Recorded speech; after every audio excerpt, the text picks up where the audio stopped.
Hi ವಿದ್ಯಾರ್ಥಿಗಳು, ಎಲ್ಲರೂ ಕೂಡ ನನ್ನ ಚಾನಲ್ಗೆ ಸ್ವಾಗತ ಹೇಳ್ತಾ ನೋಡಿ. ಸೆಕೆಂಡ್ PUC ವಿದ್ಯಾರ್ಥಿಗಳಿಗೆ, ಕಾಮರ್ಸ್ ಮತ್ತು ಆರ್ಟ್ಸ್ ವಿದ್ಯಾರ್ಥಿಗಳಿಗೆ ಅರ್ಥಶಾಸ್ತ್ರ ಎಂಬ ಒಂದು ವಿಷಯದಿಂದ ಮೋಸ್ಟ್ ಇಂಪಾರ್ಟೆಂಟ್ ಪ್ರಶ್ನೆಗಳನ್ನು ಈ ಒಂದು ವಿಡಿಯೋದಲ್ಲಿ ಕೊಡ್ತಾ ಇದ್ದೇನೆ. ನಿಮ್ಮ ಪ್ರಿಪ್ರೇಟರಿ ಪರೀಕ್ಷೆಗೆ, ನಿಮ್ಮ ಬೋರ್ಡ್ ಪರೀಕ್ಷೆಗೆ ಮೋಸ್ಟ್ ಇಂಪಾರ್ಟೆಂಟ್ ಪ್ರಶ್ನೆಗಳನ್ನು ಕೊಡ್ತಾ ಇದ್ದೇನೆ. ಯಾರು ಕೂಡ ನೆಗ್ಲೆಕ್ಟ್ ಮಾಡಬೇಡಿ. ಈಸಿಯಾಗಿ ಅಬೌವ್ 65 ಮಾರ್ಕ್ಸ್ ಇದರಲ್ಲಿ ಬರುತ್ತೆ. ಬನ್ನಿ ಹಾಗಾದರೆ. ಮತ್ತು ಇನ್ನೊಂದು ಏನು ಅಂದರೆ, ನಿಮ್ಮ ಒಂದು ಉತ್ತರ ಪತ್ರಿಕೆಯಲ್ಲಿ ಎಷ್ಟು ಬೇಕು ಅಷ್ಟೇ ಬರೆಯುವಂತಹ ಉತ್ತರಗಳನ್ನು ಕೂಡ ಇಲ್ಲಿ ಕೊಟ್ಟಿದ್ದಾರೆ. ಬನ್ನಿ ನೋಡಿ. ಫಸ್ಟ್ ಒಂದು ಆರ್ಥಿಕತೆಯ ಕೊರತೆಯ ಸಂಪನ್ಮೂಲಗಳು ಸ್ಪರ್ಧಾತ್ಮಕ ಬಳಕೆಯನ್ನು ಹೊಂದಿವೆ. ಯಾಕಂದರೆ 4 ಮಾರ್ಕ್ಸ್, 6 ಮಾರ್ಕ್ಸ್, 5 ಮಾರ್ಕ್ಸ್, 2, 1 ಎಲ್ಲವೂ ಕೂಡ ಕವರ್ ಮಾಡಿದ್ದಾನೆ. ಒಂದು ಆರ್ಥಿಕತೆ ಒಳಗೊಂಡಿರುವ ಕೇಂದ್ರೀಯ ಸಮಸ್ಯೆ ಯಾವಾಗಲೂ ಏನನ್ನು ಉತ್ಪಾದಿಸಬೇಕು, ಹೇಗೆ ಉತ್ಪಾದಿಸಬೇಕು, ಯಾರಿಗೆ ಉತ್ಪಾದಿಸಬೇಕು, ಮೂರನ್ನು ಕೂಡ ಒಳಗೊಂಡಿರುತ್ತೆ. ನೆನ್ಪಿಟ್ಕೊಳ್ಳಿ. ನೆಕ್ಸ್ಟ್ ಇಂಪಾರ್ಟೆಂಟ್ ಬಂದ್ಬಿಟ್ಟು ತುಷ್ಟಿಗೂ ನಾವು ಏನನ್ನು ಹೊಂದಿರುತ್ತೆ ಅಂದರೆ ವ್ಯಕ್ತಿನಿಷ್ಠವನ್ನು ಹೊಂದಿರುತ್ತೆ. TU ಸ್ಥಿರವಾಗಿದ್ದಾಗ MU ಯಾವಾಗಲೂ ಶೂನ್ಯವಾಗಿರುತ್ತೆ. ತುಂಬ ಇಂಪಾರ್ಟೆಂಟ್ ಪ್ರಶ್ನೆ ಇದು ಕೂಡ. ನೆಕ್ಸ್ಟ್ ಇಂಪಾರ್ಟೆಂಟು, ಸಾಮಾನ್ಯವಾಗಿ ಒಂದು ಐದಾಶಿನ್ಯ ವಕ್ರರೇಖೆಯ ಆಕಾರವು ಮೂಲಕ್ಕೆ ಪಿನ ಮಧ್ಯವಾಗಿರುತ್ತದೆ. ನೆನ್ಪಿಟ್ಕೊಳ್ಳಿ. ಬಜೆಟ್ ರೇಖೆಯ ಸಮೀಕರಣ ಇದು, ನೆನ್ಪಿಟ್ಕೊಳ್ಳಿ. ನೆಕ್ಸ್ಟ್ ಇಂಪಾರ್ಟೆಂಟ್ ಬಂದ್ಬಿಟ್ಟು ಇದೊಂದು ಕೇಳ್ತಾರೆ. ಒಂದು ಸರಳ ರೇಖಾ ಬೇಡಿಕೆ ರೇಖೆಯ ಬೆಲೆ, ಬೇಡಿಕೆ, ಸ್ಥಿತಿ, ಸ್ಥಾಪಕತ್ವದ ವಿವಿಧ ಬಿಂದುಗಳು ಈ ನಡುವೆ ಇರುತ್ತದೆ. ಇದು ಭಾಳ ಇಂಪಾರ್ಟೆಂಟ್ ಇದು. ನೆಕ್ಸ್ಟು ಉತ್ಪಾದನಾ ಬಿಂಬಕದ ಸೂತ್ರ ಯಾವುದು ಅಂತ ಕೇಳ್ತಾರೆ. ಇದು Q=F open bracket LK close bracket. Next important, ಒಂದು ಆದಾನದ ಪ್ರತಿಘಟಕದ ಬದಲಾವಣೆಗೆ ಉತ್ಪನ್ನದಲ್ಲಾಗುವ ಬದಲಾವಣೆಯನ್ನು ಹೀಗೆ ಎನ್ನುತ್ತೇವೆ, ಸೀಮಾಂತ ಉತ್ಪನ್ನ. ನೆಕ್ಸ್ಟು ಕಾಬ್ ಡಗ್ಲಾಸ್ ಉತ್ಪಾದನಾ ಬಿಂಬಕ ಯಾವುದು ಅಂದರೆ ಇದು. ನೆಕ್ಸ್ಟು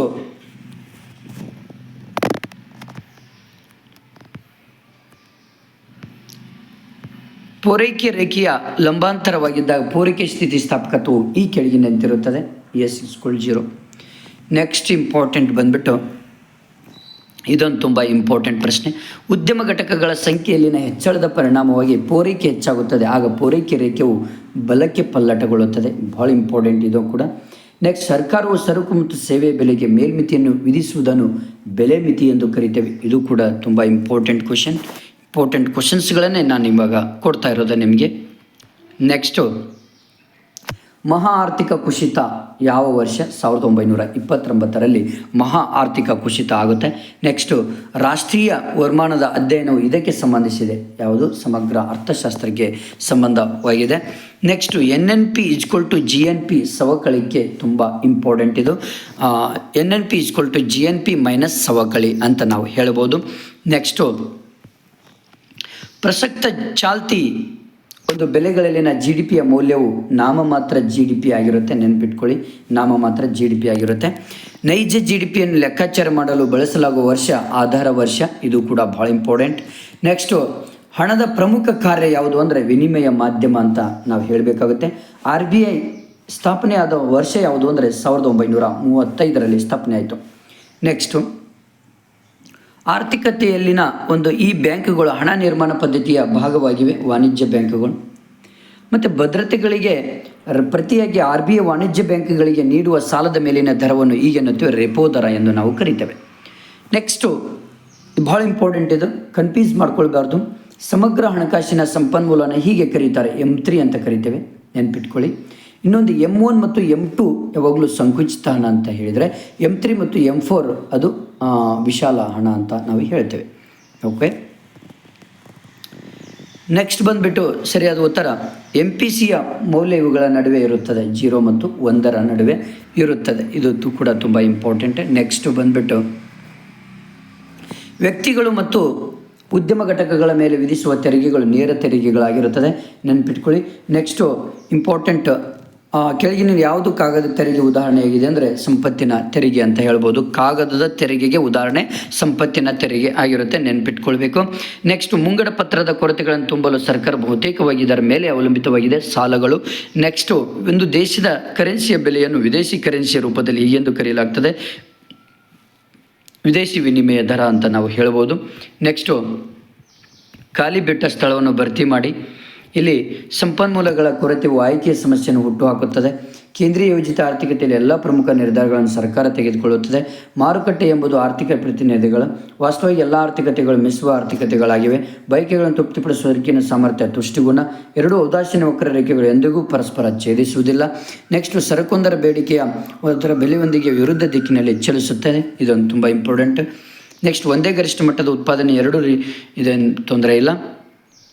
ನೆಕ್ಸ್ಟ್, ಇಲ್ಲಿ ಬೆಲೆ ಪಡೆಯುವ ವರ್ತನೆಯ ಪರಿಪೂರ್ಣ ಪೈಪೋಟಿ ಮಾರುಕಟ್ಟೆ ಒಂದು ಭಿನ್ನ ಗುಣಲಕ್ಷಣವಾಗಿರುತ್ತೆ, ನೆನ್ಪಿಟ್ಕೊಳ್ಳಿ ಇದೊಂದು. ನೆಕ್ಸ್ಟ್, ಪರಿಪೂರ್ಣ ಪೈಪೋಟಿಯಲ್ಲಿ ಮಾರುಕಟ್ಟೆಯಲ್ಲಿ ಕಾಣದ ಕೈ ಕಾರ್ಯಾಚರಣೆಯಲ್ಲಿ ಇರುತ್ತದೆ, ನೆನ್ಪಿಟ್ಕೊಳ್ಳಿ.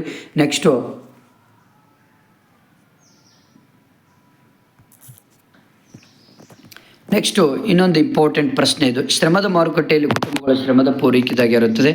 ನೆಕ್ಸ್ಟು ಇಲ್ಲಿ ಸಮಗ್ರ ಅರ್ಥಶಾಸ್ತ್ರ ಇಡೀ ಆರ್ಥಿಕತೆಯ ಸ್ಥಿತಿಗತಿಗಳನ್ನು ನಿಭಾಯಿಸಲು ಪ್ರಯತ್ನ ಮಾಡುತ್ತದೆ.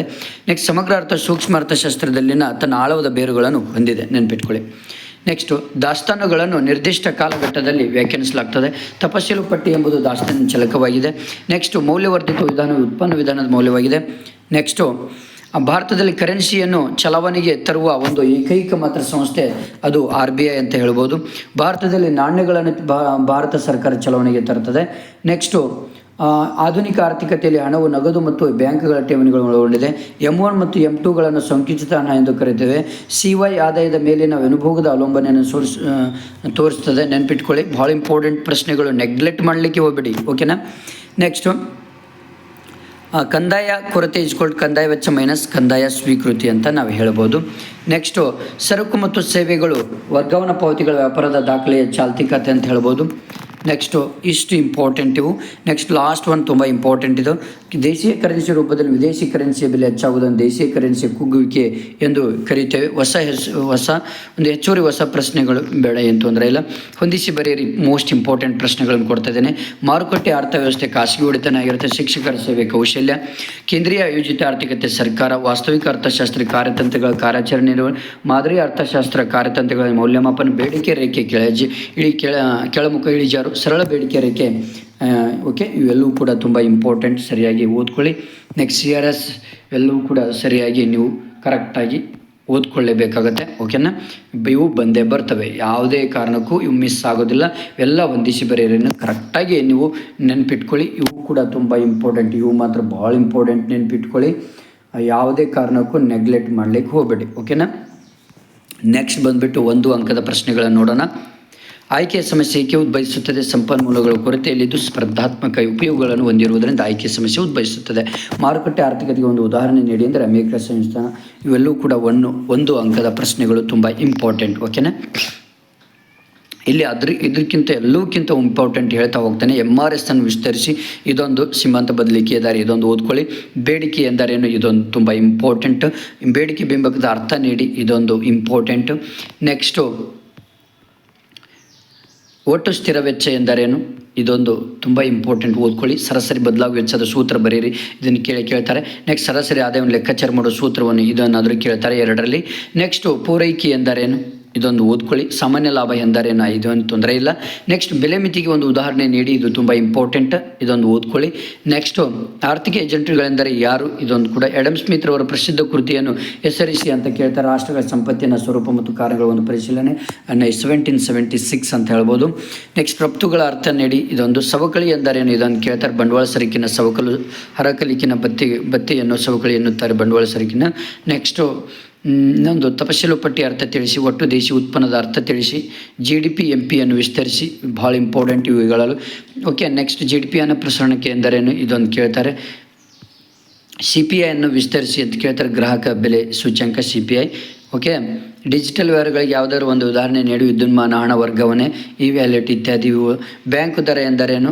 ಭಾರತ ಹಣಕಾಸು ಪ್ರಾಧಿಕಾರವಾಗಿ ಕಾರ್ಯನಿರ್ವಹಿಸುವ ಬ್ಯಾಂಕ್ ಯಾವುದು? ಇವೆಲ್ಲವೂ ಕೂಡ ತುಂಬ ಇಂಪಾರ್ಟೆಂಟ್ ಪ್ರಶ್ನೆಗಳು. ಪಿಯಟ್ ಹಣದ ಅರ್ಥ ವಾಯ್ದೆ ಟೈವಾನಿ. ಇವೆಲ್ಲವೂ ಕೂಡ ತುಂಬ ಇಂಪಾರ್ಟೆಂಟ್ ಪ್ರಶ್ನೆಗಳು, ನೆನ್ಪಿಡಿ. ಯಾವುದೇ ಕಾರಣಕ್ಕೂ ನೆಗ್ಲೆಕ್ಟ್ ಮಾಡಲಿಕ್ಕೆ ಹೋಗಬೇಡಿ. ಹೇಳಿದಂಥ ಕ್ವಶನ್ಸ್ಗಳನ್ನು ಕರೆಕ್ಟಾಗಿ ನೀವು ಸ್ಟಡಿ ಮಾಡಿ, ಓಕೆನಾ.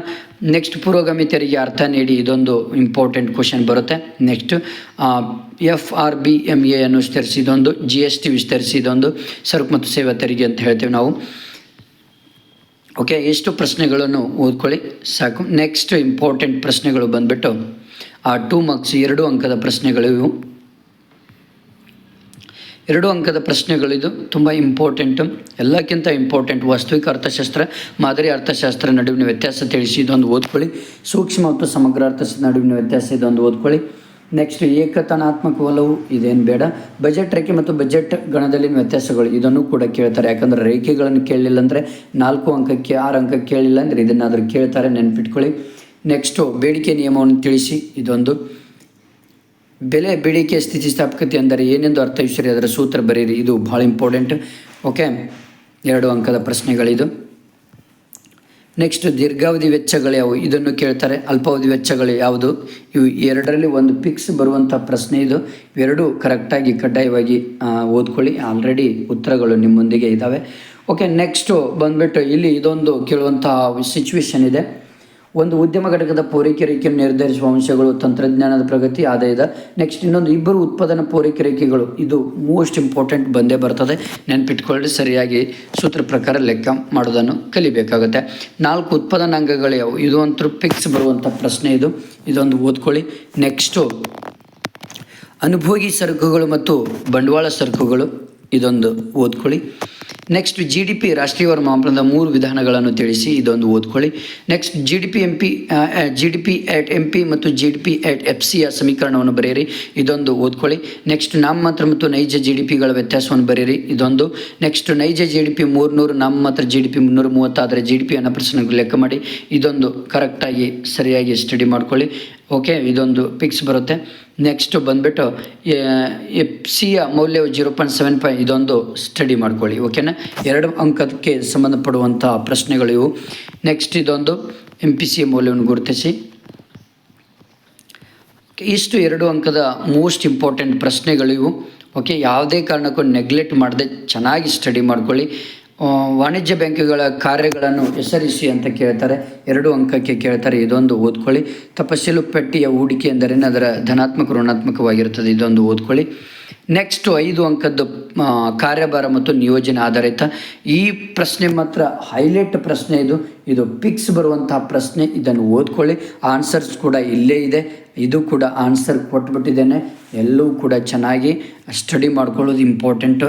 ಇದು ಕೂಡ ತುಂಬ ಇಂಪಾರ್ಟೆಂಟ್, ಇದು ಕೂಡ ಕಾರ್ಯಭಾರ ಭಾಳ ಇಂಪಾರ್ಟೆಂಟು, ಭಾಳ ಈಸಿ ಇದೆ. ಬರೀ ಡೈಗ್ರಾಮ್ ತೆಗೆದ್ರೆ ಸಾಕು ನೀವು. ಇಷ್ಟು QD ಮತ್ತು QS ಇಷ್ಟು ಮಾಡ್ಕೊಳ್ಳಿ. ನೆಕ್ಸ್ಟು ಕೆಳಗಿನ ಕೋಷ್ಟಕಾಂಡದ ಮೌಲ್ಯಗಳನ್ನು ಕಂಡಿರಿ, ಇದು ಕೂಡ ತುಂಬ ಇಂಪಾರ್ಟೆಂಟ್. 5 ಅಂಕದ ಮೋಸ್ಟ್ ಇಂಪಾರ್ಟೆಂಟ್ ಪ್ರಶ್ನೆಗಳಿವು.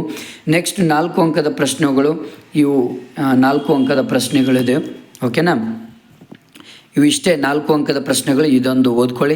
ನೆಕ್ಸ್ಟು ಕೇಂದ್ರೀಯ ಯೋಜಿತ ಆರ್ಥಿಕ ಕುರಿತು, ಮಾರುಕಟ್ಟೆ ಅರ್ಥವ್ಯವಸ್ಥೆ ಇದು ಬೇಡ. ಸಮಗ್ರ ಅರ್ಥಶಾಸ್ತ್ರ ಮತ್ತು ಸೂಕ್ಷ್ಮ ಅರ್ಥಶಾಸ್ತ್ರ ನಡುವಿನ ವ್ಯತ್ಯಾಸ 4 ಅಂಕಕ್ಕೆ ಕೇಳ್ತಾರೆ. ಓಕೆನಾ, ನೆಕ್ಸ್ಟ್ ಬಂಡವಾಳಶಾಹಿ ಇದೇನು ಬೇಡ, ಏನು ತೊಂದರೆ ಇಲ್ಲ. ಇಷ್ಟು ಪ್ರಶ್ನೆಗಳನ್ನು ಓದ್ಕೊಳ್ಳಿ. 6 ಅಂಕಕ್ಕೆ ಯಾವುದಪ್ಪ ಅಂದರೆ ಇಳಿಮುಖ ಸೀಮಾಂತ ತುಷ್ಟಿಗುಣ ಒಂದು ಓದ್ಕೊಳ್ಳಿ. ನೆಕ್ಸ್ಟು ಇನ್ನೊಂದು ಇಳಿಮುಖ ಸೀಮಾಂತ ತುಷ್ಟಿಗುಣ, ಇನ್ನೊಂದು ಸಂದಾಯ ಬಾಕಿ ಚಾಲ್ತಿ ಖಾತೆ ಮತ್ತು ಬಂಡವಾಳ ಖಾತೆ ಚಾಲ್ತಿ ಖಾತೆ, ಒಂದೆರಡು ಓದ್ಕೊಳ್ಳಿ. ಜೊತೆಗೆ ಇನ್ನೂ ಮೋಸ್ಟ್ ಇಂಪಾರ್ಟೆಂಟ್ ಯಾವುದಪ್ಪ ಅಂದ್ರೆ ಆರ್ಥಿಕತೆಯ ಅನನ್ಯತೆಗಳು, ಅದೊಂದು ಓದ್ಕೊಳ್ಳಿ. ಇವು ಇಂಪಾರ್ಟೆಂಟ್, ಇವು ಬಂದೇ ಬರುವಂತಹ ಪ್ರಶ್ನೆಗಳು, 6 ಅಂಕದ ಪ್ರಶ್ನೆಗಳು ಇವು. ನೆಕ್ಸ್ಟು ಔದಾಸೀನ್ಯ ವಕ್ರರೇಖೆಯ ಲಕ್ಷಣಗಳನ್ನು, ಇದೊಂದು ಓದ್ಕೊಳ್ಳಿ. ಇಷ್ಟು ನೀವು ಕವರ್ ಮಾಡ್ಕೊಳ್ಳಿ ಸಾಕು. ಆರಾಮಾಗಿ ನೀವು ಏನು ಮಾಡ್ಬೋದು, ಈಸಿಯಾಗಿ ಆರಾಮಾಗಿ 50 ಮಾರ್ಕ್ಸ್ ತೊಗೊಳ್ಬೋದು. Okay, thank you friends. ನಿಮ್ಮ ಫ್ರೆಂಡ್ಸಿಗೆ ಶೇರ್ ಮಾಡಿ, ಹಾಗೆ ನನ್ನ ಒಂದು ಚಾನಲನ್ನು ಸಬ್ಸ್ಕ್ರೈಬ್ ಮಾಡಿ. Okay, thank you friends, thank you.